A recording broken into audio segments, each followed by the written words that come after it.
Երբ մենք կատարում ենք HPV screen, այսինքն սկրինինգ, որը ուղղված է պապիլովիրուսի հայտնաբերմանը եւ հայտնաբերվում է որևիցե մի տիպ, դրական արդյունք ենք ստանում, հիմնականում մինչև այցելությունը պացիենտը հասցնում է ծանոթանալ ինֆորմացիային ինտերնետից եւ այցելության ժամանակ արդեն գալիս է բավականին մեղմ ասած անտրամադիր, վախեցած եւ շատ տարբեր ինֆորմացիայի տիրապետելով։ Մի քանի կարևոր փաստ պապիլովիրուսի մասին եւ լսեք ուշադիր։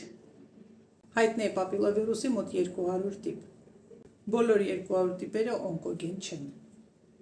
Պապիլովիրուսի սկրինինգի ժամանակ, այսինքն լաբորատոր հետազոտության ժամանակ օնկոգեն տիպերը պարտադիր ստուգվում են։ Վիրուսակիր լինելը չի նշանակում լինել հիվանդ եւ դա պարտադիր պայման չի, որպեսզի զարգանա արգանդի պարանոցի քաղցկեղ։ Դա ռիսկային գործոն է։ Եթե անձը հանդիսանում է վիրուսակիր, պարտադիր անում ենք հետևյալ հետազոտությունները, դա պապ տեստն է, արգանդի պարանոցի բջջաբանական քննությունը եւ կալպասկոպիան։ Հիմնվելով պապ տեստի եւ անհրաժեշտության պարագայում կալպասկոպիայի արդյունքի հիման վրա տրվում է հետագա հետազոտությունների եւ բուժման պլանը։ Եվ կիսվեմ ձեզ հետ իմ պրակտիկ փորձով, այն կանայք, ում մոտ մենք հայտնաբերում ենք պապիլովիրուսը, լինում են շատ ավելի զգոն, շատ ավելի հետևողական եւ կատարելով հետազոտությունների նշված պլանը մենք կարողանում ենք խուսափել ցանկացած տիպի բարդությունից։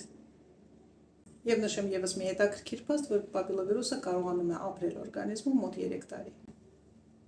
Սա հիմնական ինֆորմացիան է, շատ ավելի մանրամասն է իհարկե կախված ախտորոշումից ես պացիենտներին ներկայացնում եմ։